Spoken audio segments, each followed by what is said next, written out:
Peace and prosperity, guys. Welcome to my YouTube channel. I'm coming to you live from Govardhan Eco Village, just north of Mumbai, here in India. I'm actually standing on top of some wacky roof right now, all for the sake of art. I've taken the risky position of standing on top of some roof just to capture beautiful scenery and good lighting.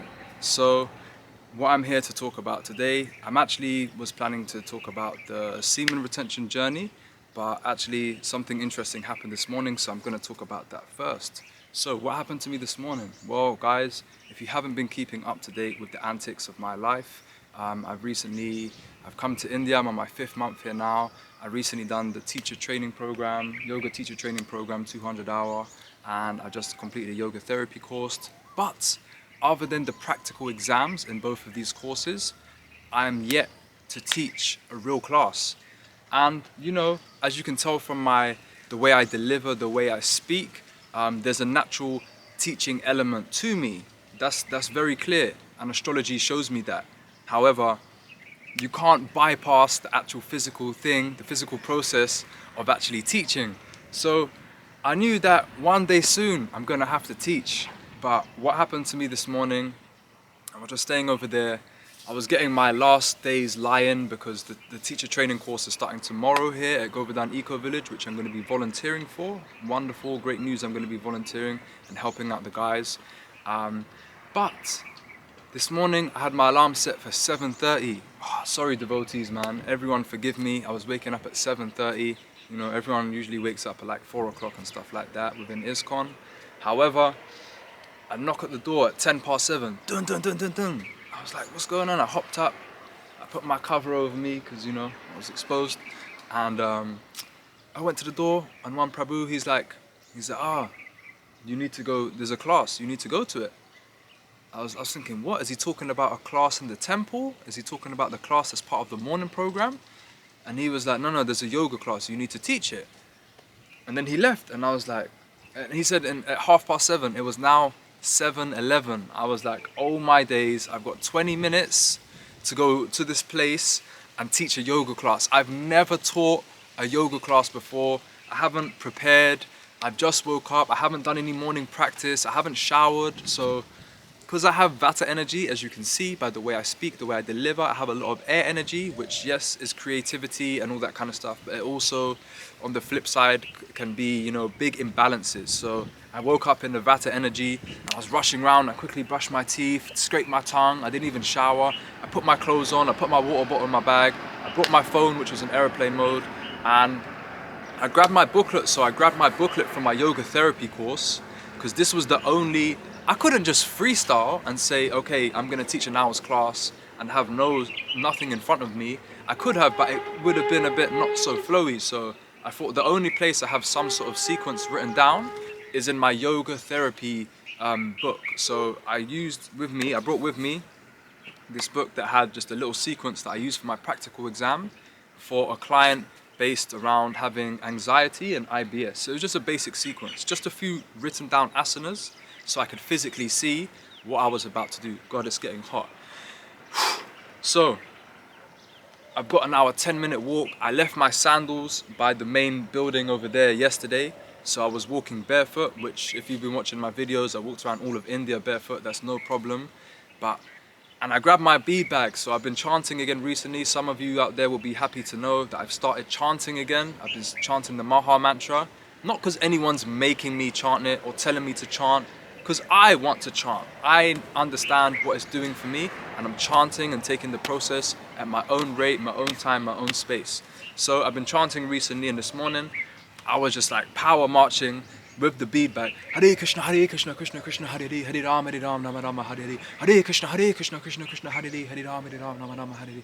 And you know, I realized that in some funny times when I've chanted, it's like I'm crying to Krishna. I'm crying to the Supreme, to the Divine, but not through my words. I'm not asking, please give me guidance on this yoga class. It was more of a non-verbal thing, but through the mantra, because you know the mantra is transcendental. So I was really like going for it, and I finished my round just before I got there. So maybe it took about 8 minutes walk. I was just bopping there early morning.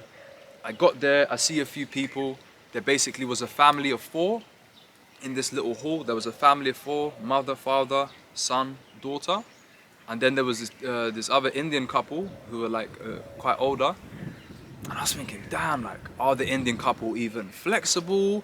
Do the son and the daughter, do they even know any yoga? This is like a really mixed class. Generally, when you have a class, they're coming to you because the style you teach, and generally everyone's kind of at the same level. No one's at the same level of yoga. Everyone is at their own pace, but generally within a class, people will be at some sort of rate.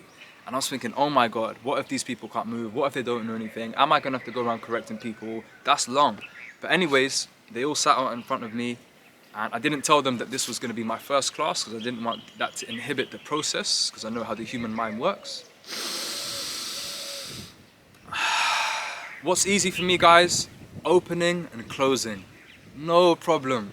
Getting people in that meditative position, closing the eyes, focusing on the breath, doing some Om chanting, setting an intention, doing some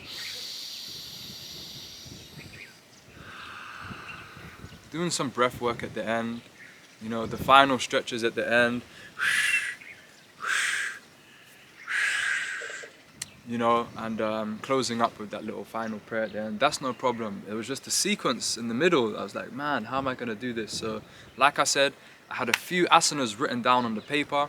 I started off with Surya Namaskar. They said they were all familiar with Surya Namaskar. Surya Namaskar is the sun salutations, down to the floor, left foot back, right foot back, plank, Ashtanga, Cobra, downward dog, and then left foot forward, right foot forward, back up, and back to prayer center. So we've done a few sun salutations, and then, so I had the sheet in front of me. I had a few, you know, supine sequences, supine asanas, then a few prone asanas, then sitting, and then standing, because that's the way I was taught, is to move in that position, the way that a baby moves.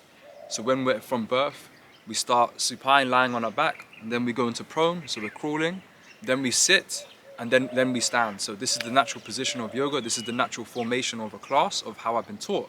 So I had a few asanas, but I began to improvise. You know me, guys, I'm all about freestyling. I don't really plan for anything. More time I'm just off the dome and allow what energies to flow through me need to flow through me.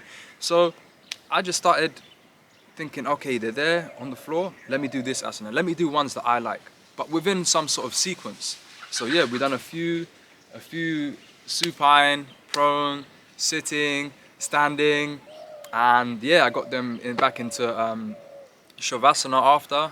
And I done a nice, like, not a Yoga Nidra, because Yoga Nidra is a whole science, but when they're in Shavasana, I done this whole guided process of, you know, feeling into certain body parts, bringing awareness to body parts, relaxing the body, and yeah, I finished off, and only after that, you know, they were all like saying like thank you and stuff like that. I was like, did you enjoy it? And I all genuinely felt from them, because they're not gonna say, oh bro, that was terrible.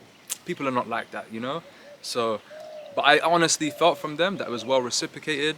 One of the ladies there who looked quite experienced, she told me that she really enjoyed I guided them on alternate nostril breathing, which is a powerful exercise that I need to personally do more to ground myself. And yeah, I thought it was well received. And then I opened up to them. I said, guys, that was my first class, man. I'm so happy. I was on this complete high. I told them, look, I didn't even plan for it. I just woke up 20 minutes ago. And yeah, I definitely felt like it was well received. So I think actually for the next 7 days, I'm going to be teaching a class every morning. I don't know how many people will come, but there were 6 this morning. And wow, you know, sometimes I knew I had this potential in me and the capabilities to produce a class, but where do you start? How does one actually start teaching yoga, apart from with friends and family, you know? But I'm not in that circumstance. So luckily, Krishna, the Lord, the Supreme, the Divine, blessed me with this opportunity to be here volunteering on this course, not only to volunteer on the course, but to do what I just done this morning, which was absolutely priceless. So yes, I can confirm your boy has taught his first official yoga class. It's only up from here, because guess what, guys? Now, today, I'm going to plan a sequence for tomorrow, and I cannot wait. I'm going to wake up extra early. I'm going to do my practice. I'm going to ground. I'm going to chant a few rounds, and I'm going to go in there. I'm going to bring my mat. I'm going to do a bit of pranayama before we start, just to ground myself even more.